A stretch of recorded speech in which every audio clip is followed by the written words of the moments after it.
நீங்கள் பார்த்து கொண்டிருப்பது 24 நியூஸ் தமிழ். அனைவருக்கும் வணக்கம். இந்த மேடைக்கு நான் வந்ததுக்கு காரணமே சுசி தான். தப்பி சுசி தான்.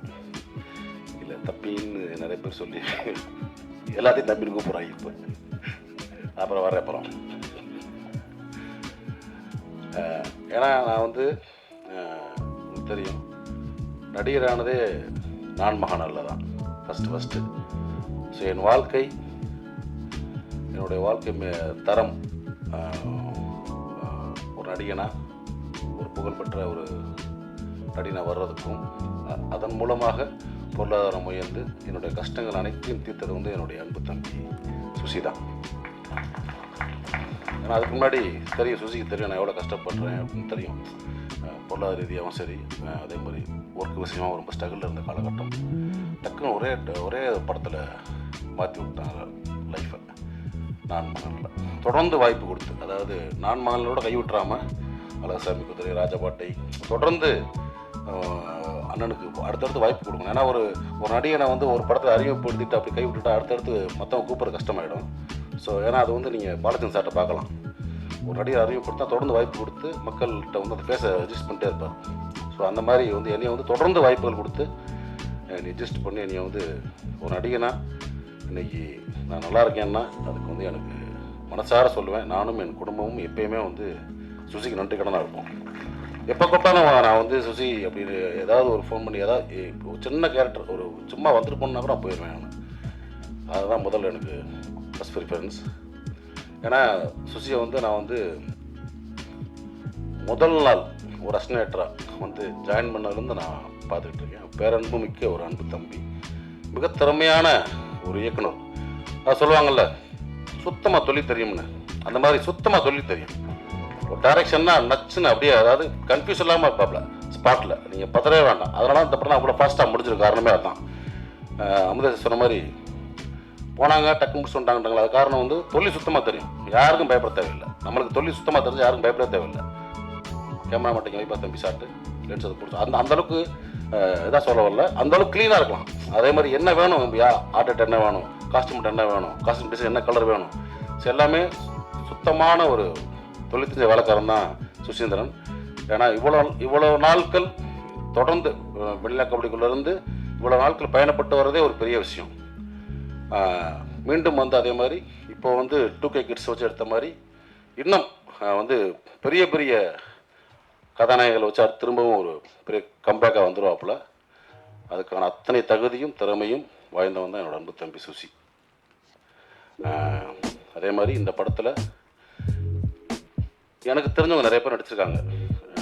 தம்பி பாலசரவணன், இயக்குனர் முருகானந்தம், வினோதினி மேடம், அதே மாதிரி இசையமைப்பாளர் ஐயா இமானவர்கள், தஞ்சயன் சார், இவங்கெல்லாம் எனக்கு தெரிஞ்சவங்க. எனக்கு தெரியாதவங்க, பழக்கம் இல்லாதவங்க நிறைய பேர் அறிமுகமாகிருக்காங்க. ஹீரோ உட்பட மீனாட்சி தெரியும் எனக்கு இவங்க. ஸோ எல்லாருக்குமே பெரிய ஒரு வாழ்த்துக்கள். இந்த படம் அவனுக்கு ஒரு பெரிய ஒரு ஓப்பனிங் கொடுத்து தமிழ் சினிமாவில் மட்டும் இல்லை, தென்னிந்திய சினிமாவில் நிறைய படங்களில் நடிக்கணும், வேலை பார்க்கணும். அதுக்கு என்னுடைய வாழ்த்துக்கள். இந்த மேடை பார்த்திங்கன்னா ரொம்ப ஒரு அமைதியாக, ஒரு ப்ளசண்ட்டாக, எல்லாருமே ஒரு பாசிட்டிவாக, ஒரு அன்பாக பேசுகிறாங்கல்ல. சமீபத்தில் ஒரு மேடையில் பாத்தல் ராதா படத்தில் ரொம்ப அநியாயமாக அக்கிரமாக இருந்தது. மேடையில் மிஸ்கின் பேசினாலும் அவ்வளோ வல்கராக பேசணும் அவசியமே கிடையாது. இயக்குனர் என்ன வேணால் பேச முடியாதுல்ல. அந்த மாதிரி ரொம்ப வீடியோ பார்த்தேன். ரொம்ப நம்மளுக்கு தலைக்குனிவாக இருந்துச்சு. தமிழ் சினிமா இந்திய சினிமாவில் ஒரு பெரிய மதிக்கக்கூடிய ஒரு இடத்துல இருக்குது தமிழ் சினிமா. தமிழ் சினிமா இயக்குநர்கள் மட்டுமல்ல, தொழில்நுட்ப கலைஞர் அனைவரையும் இந்திய சினிமா லெவலில் ஒரு பெரிய மதிக்கக்கூடிய இடத்துல இருக்காங்க. அதே மாதிரி இந்த மேடை இருக்குல்ல, ஒரு பிரசாத் தேட்டர் மேடை, பல ஜாம்பவான்களை பார்த்த மேடை. தென்னிந்தியாவில் இருந்து மட்டும் இல்லை, இந்தியா முழுவதும் இந்த மேடையில் அமர்ந்து பேசிட்டு போயிருக்காங்க. எவ்வளோ functions, audio launch, trailer release, success meet, இந்த மாதிரி. ஸோ அந்த மாதிரி மேடையில் இவ்வளோ பத்திரிக்கையாளர்கள் நண்பர்கள் இருக்கீங்க. நீங்கள்லாம் பெண் பத்திரிக்கையாளர் இருக்கீங்க, நம்ம நண்பர்கள் நிறைய பேர் இருக்காங்க. அங்கே ஒருத்தவங்க அம்மான்றது பேசிக்கிங்க, வெளியே பேசிக்கிங்க. ஒரு மேடை நாகரிகம்னு ஒன்றும் இல்லையா? என்ன வேணால் பேசுகிறதா? அவ்வளோ புக்கு படிச்சிருக்கீங்கன்றீங்க, அவ்வளோ படங்களை பார்த்துருக்கோம், உலக படங்களை பார்த்துருக்கேன்னு சொல்கிறீங்க, அவ்வளோ உலக புக்ஸை படிச்சிருக்கேன்றீங்க. அப்புறம் என்ன அறிவு இருக்கு உங்களுக்கு? குறைந்தபட்சம் நாகரிகம் வேணாமா? ஒரு மேலே பேசுகிற பேச்சா? உங்களுக்கு பெண் குழந்தை இருக்குது, எல்லாத்துக்கும் பெண்கள், எனக்கு பெண் குழந்தை இருக்குது, ஸோ எல்லாத்துக்கும் இருக்காங்க. ஸோ மேடை நாகரிகம்ன்றது ரொம்ப முக்கியம். இந்த மேடை எவ்வளோ நாகரிகமாக பார்த்தீங்களா? யாராவது தப்பான வார்த்தை அதெல்லாம் கிடையாது. தம்பின்னு கூப்பிடுறது வேறு. தம்பி நம்ம எல்லாத்தையும் கூப்பிடலாம். வாடா தம்பி, உட்கார தம்பி, எந்திரா தம்பின்னு. அவன் நம்ம அண்ணன் நினைக்கணும். அது முக்கியம் ரொம்ப. அப்படி உங்களை யார் அண்ணன் நினச்சா எனக்கு தெரில. எல்லாத்தையும் சக்கட்டு மடிக்கு வாடான்றாரு, போடான்றாரு, உட்காருன்றாரு. இதை நான் இன்னைக்கு பேச நினைக்கல. தொடர்ந்து பல மேடைகளை பார்த்துட்டு வரேன் நான். மிஸ்கின் பேச்சுக்களை சமீபத்தில் அண்ணன் பாலானுக்கு வந்து 25th இது இயர் கொண்டாட்டம். அங்கே பார்த்தா அவர் என்னமோ பெரிய குடியார மாதிரியும் படுத்து கிடந்தான் பாலா, அவன் தான் பாலான்றது. இங்கே வந்து இளையராஜில் வந்து அவன் தான் இளையராஜன்றது. யாரா நீ? நீ என்ன அவ்வளோ பெரிய அப்பாட்டாக்குறா தமிழ் சினிமாவில்? எனக்கு ஒன்றுமே புரியல. ஒரு போலி அறிவாளி அப்படிதான் சொல்லணும். அதாவது அன்னைக்கு மேடையில் உட்காந்தவங்களாம் மிக திறமையான அற்புதமான நம்ம மண் சார்ந்த கதைகளை மட்டும் எடுத்து படம் பண்ணுற இயக்குநர்கள். அமீரன் ஆகட்டும், வெற்றிமன் சார் ஆகட்டும், ரஞ்சித் சார் ஆகட்டும். படங்கள் வியாபாரிகிட்ட வந்து பர்கர் வியாபாரி உட்காரச்ச மாதிரி உலக சினிமாவில் வந்து காப்பி அடித்து படம் பண்ணி ஜெயிச்ச ஒரு போலி அறிவாளி மிஸ்கின். எதுக்கு இந்த மாதிரி ரொம்ப அநாகரிகமாக ஒரு மேடையில் வந்து ஒரு ஆணவப்பெல்லாம் சொல்லி பேசி ரொம்ப மனசு கஷ்டமாக இருந்துச்சு. ஏன்னா தமிழ் சினிமா இயக்குநர்களை நான் வந்து பெரிதும் மதிக்கக்கூடிய ஒரு கலைஞன். நான் எப்பயுமே ஒரு ஷூட்டிங் ஸ்பாட்டு போனாலும் சரி, இயக்குனர் என்ன சொல்கிறாரோ நான் வந்து அப்படியே கேட்டு நடிப்பேன். ஒரு பிளாங்க் பேப்பர் மாதிரி போவேன், ஒரு களிமண் மாதிரி போவேன். என்னை எப்படி வேணால் வடிக்கலாம், எப்படி வேணால் எழுதலாம், எதையுமே நான் பண்ண மாட்டேன். என்ன எங்களோட ஒர்க் பண்ண உங்களுக்கு தெரியும். அதே மாதிரி பொட்டேஷன் சரி மற்ற விஷயம் ரொம்ப அந்த டார்ச்சர்லாம் பண்ணக்கூடிய ஆர்ட்ஸ் கிடையாது. ஏன்னா நம்ம கீழேருந்து வந்திருக்கோம், ரொம்ப கஷ்டப்பட்டு ஒரு இடத்துக்கு வந்திருக்கோம். தமிழ் சினிமாவையும் தமிழ் சினிமா இயக்குநர்களையும் பெரிதும் மதிக்கக்கூடிய ஒருத்தன் தான். ஆனால் அந்த மேடை எனக்கு வந்து ரொம்ப அருவருப்பாக இருந்துச்சு. ஸோ மிஸ்கின் அவர்களே, நீங்கள் தம்பியாக இருக்கலாம், அண்ணன் இருக்கலாம், இல்லை என் ஒத்த வயதாக இருக்கலாம். சினிமா சொல்லுவாங்கள்ல, உங்கள் அம்மா எங்கள் அம்மா இல்லை சினிமாடான்னு. சினிமா இது.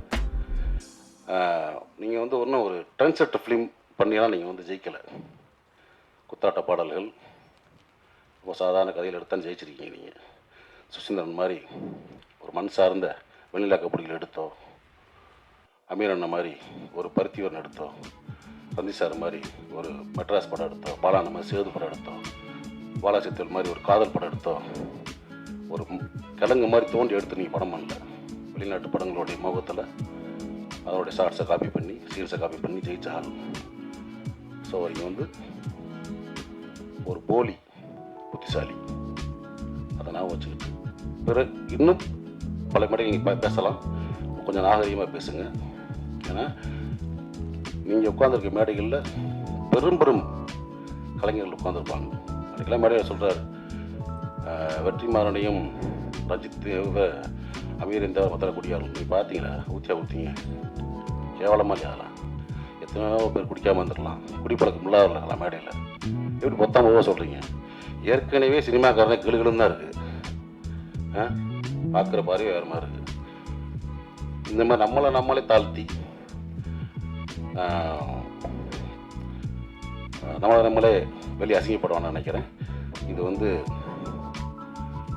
என்னுடைய மனக்குமுறல். ஏன்னா இப்போயும் சொல்கிறேன், தமிழ் சினிமா இயக்குநரில் பெரிதும் மதிக்கக்கூடிய வணங்கக்கூடிய ஒருத்தன் நான். ஸோ அந்த மாதிரி இப்போ இருக்க ஒரு இயக்குநர்கள் இந்த மாதிரி சும்மா போகிற போக்கில் மற்றவங்க அது இதுன்னு பேசுகிறது வந்து அனுமதிக்கக்கூடாதுன்னு நினைக்கிறேன். ஸோ அதை நான் வந்து இங்கே பதிவு பண்ண நினச்சேன். அதுக்கு வந்து என்னுடைய கண்டனங்களை கண்டிப்பாக தெரிவிச்சுக்கிறேன். ஓகே. அதே மாதிரி இந்த மேடையில் இன்னொரு எனக்கு ரொம்ப சந்தோஷமான விஷயம் என்ன பார்த்தீங்கன்னா, என்னுடைய நண்பன் பிரபாகரன் இது அந்த டாலோட அன்போடா பிரபுவும் நானும் வந்து ஒன்றா அஸ்டன் கேமரா பண்ணோம். எனக்கு முன்னாடி சீனியர் ஆர்டிஸ்ட் அவன் தான்.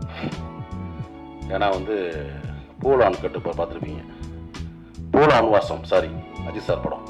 அதில் வந்து எலிட் சார் டைரக்டரு, அதில் வந்து ஜோதியா கண்ணதான் அடிச்சிருப்பான். நான் அப்பயே சொன்னேன், டே ரூட்டை மாற்றி போயிரு, கரெக்டாக ரூட்டு போட்டு ஒரு கிடச்சிருக்கு. நான் தமிழ் சினிமாவில் கேமராமேன் ஆகிட்டு தான் அவன் பண்ணேன். ஆனால் வாழ்க்கை அவனையும் நடிகன் ஆகிடுச்சு. இந்த படத்தில் ஒரு முக்கியமான சென்ட்ரு புகராக நடிச்சிருக்கிறது எனக்கு ரொம்ப சந்தோஷம். நிறைய பேர் தெரியாது, நான் வந்து கோபின்னு ஒருத்தர் ஊர்லேருந்து வந்திருக்கான், ஊர்லேருந்து அறந்தாங்கிலேருந்து. இவரும் போவேன், இப்போ படுத்துக்கிட்டே இருப்பான். டே என்னடா அவன் படுத்துக்கிட்டே இருக்கான், சிவராமா அவன் தான் தம்பி. ஸோ பிரபு தம்பி அறியப்பட்ட கோபி பின்னாடி நீயான கோபி ஆனார். நீயான கோபியோட அண்ணன் பிரபு. நான் வந்து ரொம்ப டக்குன்னு ஆர்டிஸ்ட் ஆகி விட்டாப்புல சுசி. ஆனால் அவன் இன்னும் வரணும், எனக்கு ரொம்ப சந்தோஷம். இப்போ வந்து ஏன்னா டிவி சீரியல் பண்ணிகிட்டு இருக்காப்புல, திரைப்படங்களில் நிறைய படம் நடிக்கணும், எனக்கு அதான் ரொம்ப சந்தோஷம். அதனால் இன்னும் நிறையா பண்ணு தம்பி, இது உண்மையான தம்பி, சரியா? ஓகே, அனைவருக்கும் என்னுடைய வாழ்த்துக்கள். ஏதாவது தவறாக பேசியிருந்தால் பத்திரிகையாளர்கள் நண்பர்களும்